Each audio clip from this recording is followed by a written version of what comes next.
fact that Ryan, has gone through 3 top trainers that would have done a great job, Eddie Reynoso, Joe Goosen, and Derrick James.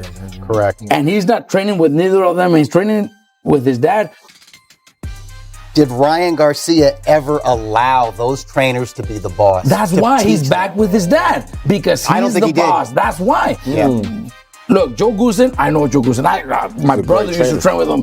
He's not going to just let you get away with stuff like that. Derrick James shouldn't either. Eddie Reynoso doesn't need. He's made so much money with Canelo that if you want to come to me, it's going to be under my rules. Mm-hmm. And if that didn't work, then Ryan's back. So that's I give that big advantage to Barrios to even pull that off. See, that's the thing about boxing, and Big Baby Miller pointed it out, because there's no structure. We need some kind of structure. In the NFL, the guy has to sit there for the media interview. He shows up on time. Yep. He's got to do it. Yep. And to give you an NFL analogy, think about the Broncos, right? When they had Russell Wilson over there and he had his own office and everything. And it was nothing. It was dysfunctional. Then they hired Sean Payton. Cut it out. As a coach, that's like going to train with Goosen or going to train with a world-class trainer, right? And you knew as soon as Sean Payton got there, no one's going to have their own office. And you turn around a couple years later, and they're great. They're in the playoffs, right? That's the thing in boxing, when fighters want it comfortable, right? Sometimes when Miguel Cotto would want to train in certain places because it was more comfortable for him, I thought, I want to see the Miguel Cotto when it's uncomfortable, right? And Cotto's a great fighter, of course, and a serious person. But the fighter really has a little too much control when they reach a certain level sometimes of their own career, which is good in one way, but in another way can limit them athletically. But because boxing is not a comfort. Max Kellerman cuts straight to the heart of this matchup without hesitation. Raw ability, he argues, is not a championship instrument on its own. Ryan Garcia carries elite physical tools into every fight. The hand speed, the timing, the instinctive danger. But tools without architecture collapse under pressure. Against Mario Barrios, a fighter who has been built through structure and repetition, those tools will be tested at their foundation. Kellerman's point is not an attack on Ryan's gifts. It is a warning that gifts unsharpened by discipline become liabilities at the highest level. This matters to fans because it raises the central question of this entire fight. Can talent alone carry a man into a world title, or does the belt always belong to the fighter who earned it through sacrifice and consistency? Boxing is not a comfort business. But do you think it's more of his opponent, where maybe I could get away with training with my dad, compared to if I'm fighting a top dude? It'd be a big mistake to underestimate him. Right, and it's like everyone thought he was going to win that fight, and Rolly just outboxed him. Rolly outboxed him and looked good doing it. You know what I mean? So it's like, it's crazy. I wish that Ryan, because he's so talented, I wish he would stick to a coach and really just follow the instructions. Ryan gonna win this fight. He gonna win it. Max and Robert Garcia arrive at the same verdict from different angles, and that convergence carries weight. Both men have stood in gyms with elite fighters. Both understand the difference between a fighter who listens and a fighter who performs listening while moving in his own direction. Ryan, they acknowledge, possesses the kind of natural ability that makes coaching simultaneously easy and irrelevant. Easy because the material is extraordinary. Irrelevant because the fighter ultimately determines what gets absorbed and what gets discarded. Trainer instability, they warn, is not merely an inconvenience. It is a structural crack in a fighter's preparation. Barrios, meanwhile, has operated with quiet, consistent professional discipline. He does not change direction. He sharpens the same blade week after week. At a psychological level, the contrast between Ryan's shifting camp and Barrios' fortress-like consistency tells both fighters, and every serious observer, exactly who arrives to this fight with the stronger foundation. Everybody says, left hand, make sure that's up, you gotta protect it, blah, blah, blah. Like, that's what I would imagine he's saying, and got to take that away. It's probably, little things like that. They drill a lot of just keeping the hands up all day long. So it's like here, here, here, here, here. But,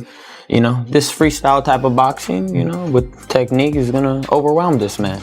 It was a great experience. He's definitely one of a kind.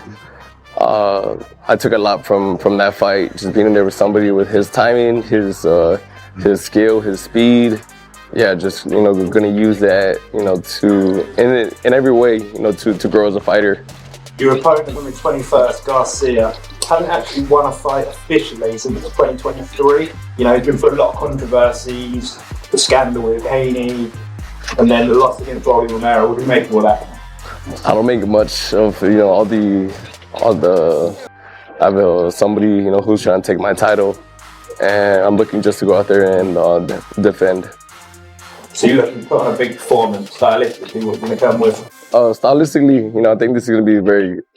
Mario Barrios does not speak in predictions. He speaks in intentions, and those intentions are surgical. He has studied Ryan Garcia the way a general studies terrain before advancing, identifying every lane, every hesitation, every rhythm that can be disrupted. His belt is not an object to be displayed. It is a standard to be defended with everything he possesses. Barrios communicates something important here that goes beyond rivalry. He has been watching Ryan's patterns, cataloging his tendencies, and building a blueprint designed specifically to dismantle what Ryan does best. This matters to fans because it reframes Barrios not as an obstacle in Ryan's story, but as the author of his own, a champion who intends to write the ending of this fight himself on his own terms. And Ryan Garcia refuses to carry his trainer's departure as weight. In his telling, the exit changes nothing. The preparation continues, the focus holds, the trajectory toward Barrios remains fixed. What makes this interview compelling is not the confidence itself, but the source of it. Ryan has always drawn from something internal, something that operates independently of external conditions. Whether that internal source is sustainable over 12 rounds against a champion is the question hanging in the air. At a human level, this is a fighter insisting that his center holds regardless of what surrounds it. The audience watches, and they want to believe him. And that desire is itself part of what makes Ryan Garcia one of the most captivating athletes in the sport. Better for you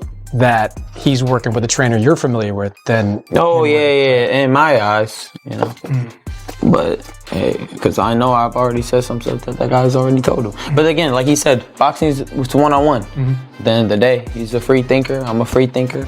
Ryan said, Joe's not going to stop this fight. It's going to be a physical fight, a bloody fight. You're smiling when you're hearing that. Is that the kind of fight you want? not necessarily that it's the fight I want, but it's never a fight that I shy away from. Gone out of my shield before. Like I said, every time I step in there, I give it, whatever I have that day. And if that's the way like this fight goes, if it ends in a bloody battle, then it does. And I've never shied away from that. Respect that. I honestly do. I do see that in him. He definitely gives everything he got in that ring. And the footage from Los Angeles does not require narration. What the camera captures in Ryan's training sessions is the language of a fighter in motion. Sharp bursts of combination work, the controlled violence of focused pad sessions, the repetition that turns instinct into precision. There is no theater here, no performance for the cameras. The drills are purposeful, the intensity is sustained, and the atmosphere inside the camp carries the particular silence of a fighter who understands that the final days before a championship fight are not to be wasted. This is Ryan Garcia in his element, athletic, quick, and dangerous. And it reminds every observer why, regardless of the noise surrounding him, he is never to be dismissed. Lock the top three. Lock the top three. Lock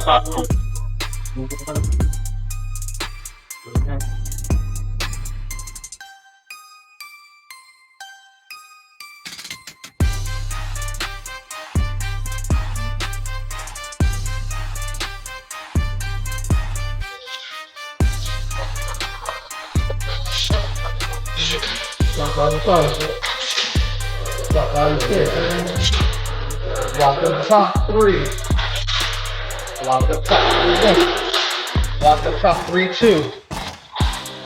Yeah.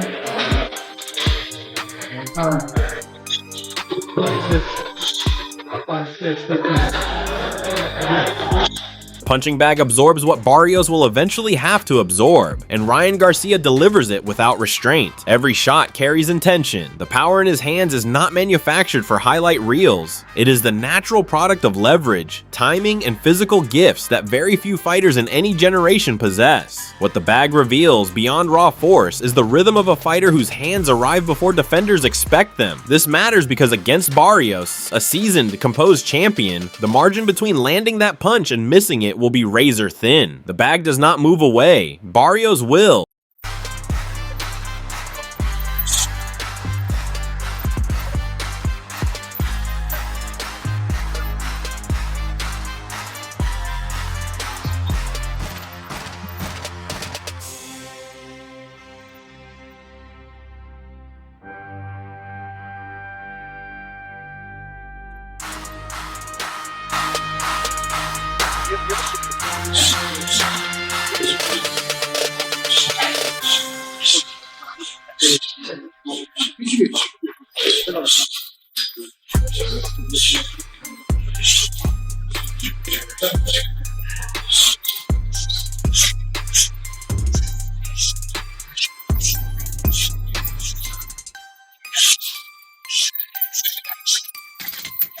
Mario Barrios speaks about his championship with the language of ownership, not pride. The belt is his, not ceremonially, not temporarily, his through the work he has deposited into the sport over an entire career. He will not surrender it cleanly. He will not allow Ryan Garcia's reputation, popularity, or natural ability to walk into his house and leave with what belongs to him. At a psychological level, this is a champion establishing the emotional terms of the fight before it begins. He is telling Ryan and telling himself that the weight of this contest lands squarely on the challenger. If Ryan wants the belt, he will have to take it from a man who has already decided it is not available. And I'm looking just to go out there and defend. So you look to put on a big performance, stylistically, what you're going to come with? Stylistically, I think this is going to be a very exciting fight. Garcia, he's explosive, he's dangerous, and but I think on a boxing level, there's no like competing with us. I think I'm the better fighter. You just said you're the better fighter. You can put more on the line here, your title or his credibility. Wade Plemons introduces a dimension of this fight that casual observers frequently overlook. The southpaw configuration is not simply a stylistic inconvenience. It is a chess match that begins before the first bell and resets with every position change in the ring. What Plemons finds genuinely encouraging is the version of Ryan Garcia who studies, who sits with film, who extracts lessons from opponents who troubled previous champions. The fact that Ryan has been studying Keith Thurman and Abel Ramos, two fighters who gave Barrios difficult, complicated nights, suggests that beneath the instinct and the natural ability lives a student of the sport. The question Plemons poses is pointed and honest. Can Ryan's freestyle approach to boxing integrate those studied lessons seamlessly? Or will the improvisational instinct override the preparation at the wrong moment? Barrios finishes fights. That is not a reputation built on luck. Both tough nights for Mario Barrios, but I'm interested to see what Ryan takes away from those fights. What can Ryan and his style, that kind of freestyle boxing he says he does, what can he implement from either of those guys to beat Barrios? One of the best finishers in boxing. Like, I know you didn't finish Devin Haney, but you had him drowned. Saved him. I should have knocked him. I just didn't have the conditioning. I think it still bothers you, huh? Yes, because I should have knocked him out in that 11th, man. I was playing around too much, and I was like, ha ha, like, bro. But next time, that next time, buddy. There we go again. You won't have a next time. I'm finishing you. You will never box again if we fight again, and you know that. And I bow to that. If we fight again, you will never box again. I promise you that. Gee, this is what I'm saying, bro. We need this fight.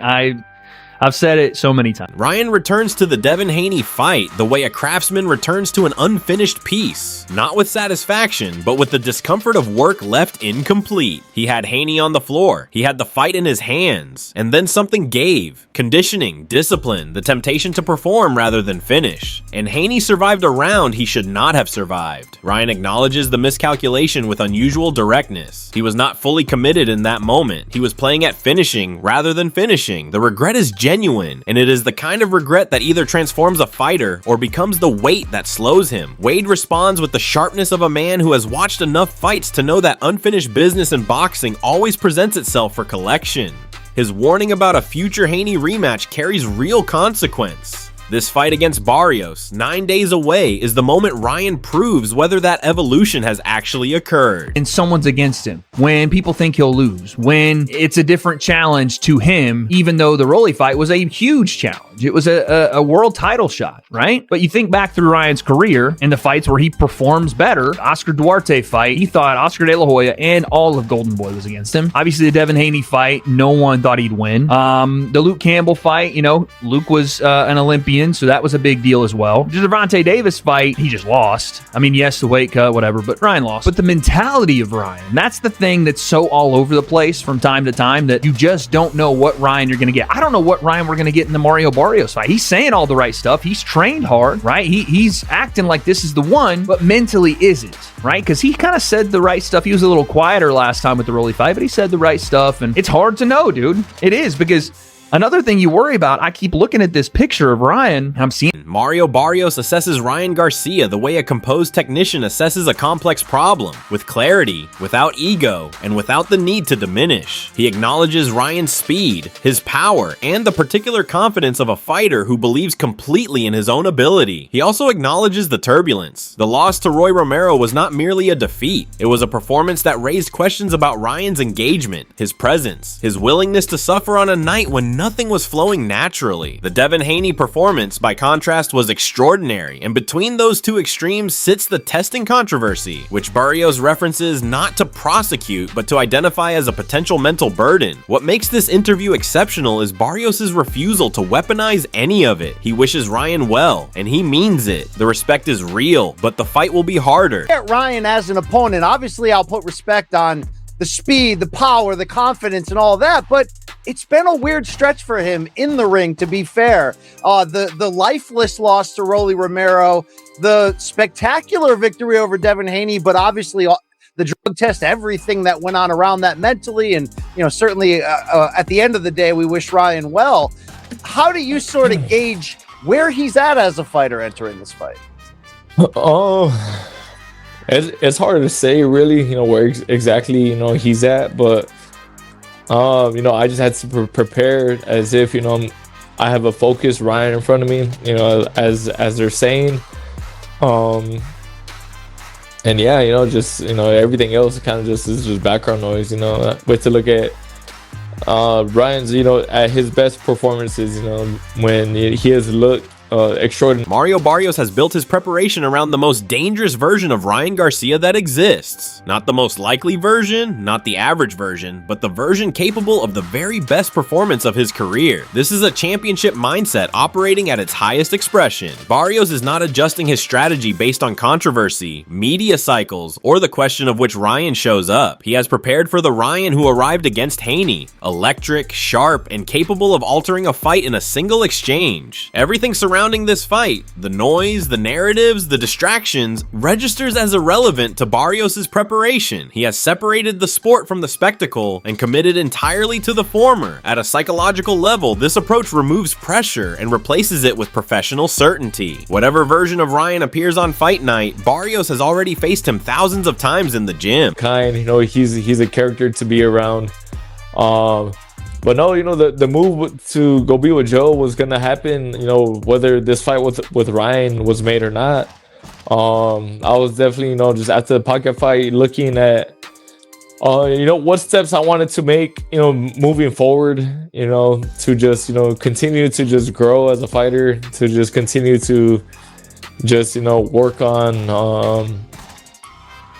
I guess, yeah, just to work on myself and get back to some of the things that has that got me this far in the first place. Earlier in my career, I was definitely a lot more aggressive. I had a much higher punch output, and so even my team sat down and were like, why not? Why not change the scenery? Tim Bradley enters this analysis with the eye of a man who has stood across the ring from elite fighters and survived. His breakdown of Ryan's strategy is technical and precise. Ryan is not simply attacking, he is timing, reading movement, waiting for the specific moments when Barrios' positioning invites a response. The jab Ryan deploys is not a rangefinder. It is a measurement tool used to calculate exactly when and where Barrios will drop his level or shift his weight. Bradley then addresses the punch that carries the most genuine danger in this fight. The 45, a hybrid shot combining the arc of a hook with the upward trajectory of an uppercut made famous by Oscar De La Hoya. Ryan has incorporated this weapon intentionally, not stylistically. He has studied it, practiced it, and built it into a specific moment in the fight. For Barrios, that particular combination represents the threat that cannot be anticipated through standard defensive preparation. Because Barrios is a counterpuncher and he likes to stay, again, close to mid-range to outside, mid-range to outside. So he's like, a step or two, I would say a step, right in mid-range when he's firing shots. And so sometimes he'll throw those single jabs at mid-range, and he can be countered with the right hand. But we all know that Ryan Garcia, hopefully his right hand is back, operating. If his right hand is operating, he should have a field day, taking advantage of that, mid-range jab coming from Barrios. And he does it a lot, man.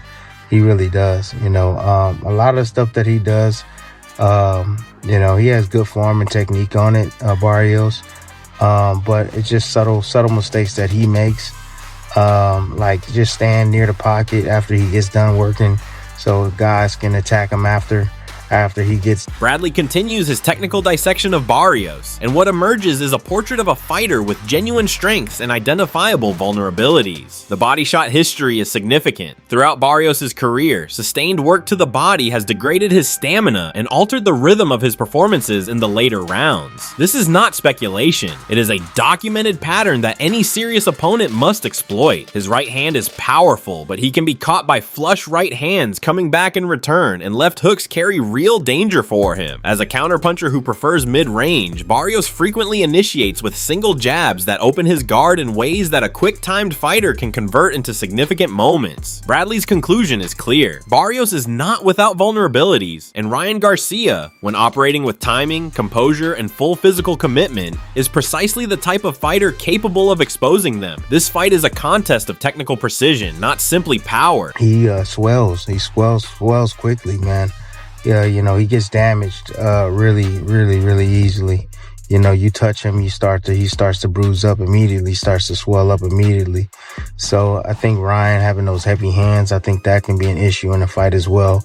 Those eyes will start swelling, that nose will start swelling up. I've seen, eyes and nose swell up on Barrios, man, and he looked like, real bad, the Elephant Man.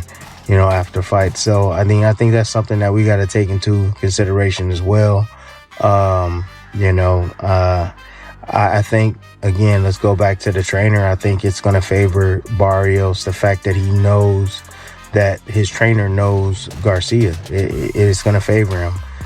He's going to know, the approach, on how to get to Ryan Garcia. He's seen him in Chris Algieri positions Ryan Garcia within the larger architecture of boxing stardom, and the distinction he draws is sharp. Ryan does not need to be the hardest worker in the gym to draw an audience. His charisma, his physical gifts, and the particular electricity he generates in front of a camera create the kind of sustained attention that the sport runs on commercially. The comparison to George Kambosos is instructive because it isolates what Ryan still lacks, the defining moment. Kambosos, a fighter of limited natural gifts by comparison, built his legacy on a single extraordinary night against Teofimo Lopez, a night that required courage, preparation, and an absolute refusal to yield. Ryan has not yet had that night. The opportunities have appeared, but the career-anchoring victory has not arrived. Algieri is not diminishing Ryan. He is identifying the gap between stardom and legacy, between popularity and championship identity. The fight against Barrios, with a belt on the line, is the next available moment to close that gap. Mentioned it from the onset about being a star. Kambosos was never a star. Kambosos was never that popular, not the way that Ryan Garcia is. So Ryan's here because of that. And yes, he does have some physical gifts and a ton of physical talent, and physical gifts that make him, must-watch TV when he's on. But we haven't seen him on in a long time. And, he hasn't gotten to that position. It's hard to compare him with George because George was the opposite. George was just a hard worker. George always came in shape. But in terms of talent, he was lacking. He got that big win off of heart and grit. And man, did he cash out on that win, because he made so much money after those fights, got himself into so many opportunities that he never would have gotten if he had lost to Teofimo Lopez and became undisputed. Ryan is still yet to be world champion. These guys are almost like literally polar opposites of each other. Robert Garcia speaks from a position of experience that removes all sentimentality from the conversation. He has trained elite fighters. He understands what the relationship between coach and fighter actually requires. Not admiration, not loyalty in the abstract, but a specific willingness on the part of the fighter to be corrected, redirected, and sometimes stripped of the habits he is most comfortable with. What complicates Ryan Garcia's situation, and the situation of any elite fighter who achieves fame before a championship, is the structural transformation of the camp itself. The fighter becomes the center of gravity. Everyone orbits him, and in that arrangement, the honest voice, the voice that delivers uncomfortable corrections, often gets replaced by voices that protect the fighter's comfort rather than develop his craft. Garcia draws the comparison to Todd Marinovich, undeniable talent, a complex support environment, and a career that never fully delivered on what the talent promised. The lesson is not about trainers, it is about whether a fighter is genuinely willing to be led at the moment when leadership is most needed.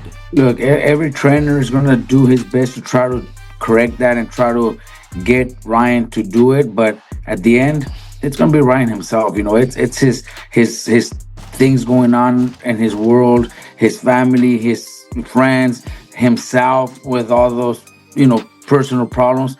At the end, there's nothing a trainer could do if the fighter doesn't respond, if the fighter doesn't listen, if the fighter doesn't do it. And most of the times when fighters are that big, like Ryan is, they're the bosses. They call the shots, and the trainers, everybody around them are just the yes men, and that's a problem. That's a problem, and we can't fix that with nobody. You could be the best trainer in the world, but if you got a boss, you know, as a fighter, then and you're a yes man, there's nothing you could do. Ain't nobody gonna. This is where the preparation ends and the reckoning begins. Everything that has been analyzed, warned, debated, and dissected across these 16 conversations ultimately converges on a single night, a single ring, and the two men standing inside it. Barrios arrives as a champion who has prepared for the best version of his opponent and refused to be distracted by anything outside the sport. Ryan arrives as a fighter of extraordinary natural ability, carrying unfinished business and facing the question that defines careers. When the moment arrives and the noise falls away, is the preparation real? Boxing does not reward intentions. It does not honor potential. It reveals what was actually built in the quiet hours no camera recorded. That is the fight. That has always been the fight.